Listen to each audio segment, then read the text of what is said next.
আজকের বাগধারা তাণ্ডব। এই তাণ্ডব শব্দটি কোথায় কিভাবে ব্যবহার করা হয়, কোথা থেকে কিভাবে এই তাণ্ডব শব্দটি বাংলা বাগধারায় প্রয়োগ হলো আমরা একটু দেখে নিচ্ছি। প্রলয়ঙ্কর কোনো ঘটনাকে বোঝাতে এই শব্দটি ব্যবহার করা হয়ে থাকে। আমরা জানি যে শিবের তাণ্ডব নৃত্যের কথা। দক্ষযজ্ঞে সতীর অপমানের জন্য শিব যখন নৃত্য শুরু করেন তখন তাকে বলা হয় তাণ্ডব নৃত্য। সে কাহিনী সকলেরই জানা আছে। তবে আমরা যে তাণ্ডবের শাস্ত্রে তাণ্ডবের যে সংজ্ঞা পাই তাতে 7 রকমের তাণ্ডবের কথা আমরা জানতে পারি। যেরকম আনন্দ তাণ্ডব, সন্ধ্যা তাণ্ডব, কালিকা তাণ্ডব, ত্রিপুরা তাণ্ডব, গৌরী তাণ্ডব, উমা তাণ্ডব, সংহার তাণ্ডব।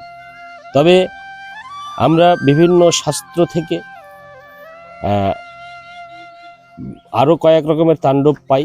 যেরকম রামায়ণে রাবণ যখন কুবেরের পুষ্পরথ নিয়ে ঘুরে বেড়াচ্ছিলেন তখন কৈলাস পর্বতকে তুলে আনার জন্য চেষ্টা করছিলেন, তখন শিব তার বৃদ্ধাঙ্গুল দিয়ে তাকে নিচে নামিয়ে দেন এবং রাবণের ডান হাত তাতে চাপা পড়ে যায় এবং রাবণ তখন শিবের স্তুতি শিব তাণ্ডব রচনা করেন এবং 1000 বছর ধরে সেই স্তোত্র পাঠ করার ফলে শিব সন্তুষ্ট হয়ে রাবণকে আশীর্বাদ করেন। এবং পরবর্তীকালে আমরা কয়েকটি তাণ্ডবের উল্লেখ পাই। সেটা হচ্ছে দুর্গা তাণ্ডব। আদি শঙ্করাচার্য রচিত দুর্গা স্তোত্র মা দুর্গা মহিষাসুরকে বধের পর এই তাণ্ডব করেছিলেন। আর একটা হচ্ছে গণেশ তাণ্ডব। আদি শঙ্করাচার্য রচিত স্তোত্রে গণেশ গজমুখের পরাজয়ের পরে এই তাণ্ডব করেছিলেন। ভৈরব তাণ্ডব। আদি শঙ্করাচার্য রচিত এই স্তোত্রে আদি ভৈরব শিব ব্রহ্মার পঞ্চমস্তক ছেদনের পরে এই তাণ্ডব করেছিলেন। রাম তাণ্ডব।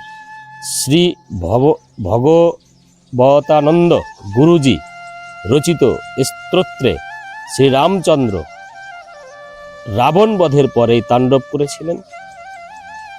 যেহেতু বেশিরভাগ ক্ষেত্রে তাণ্ডবকে ধ্বংসের সঙ্গে সংযুক্ত করা হয়েছে, সেই জন্য কোনো প্রলয়ঙ্কর অবস্থা বোঝাতে তাণ্ডব শব্দটির ব্যবহার বাংলায় এসেছে। ধন্যবাদ।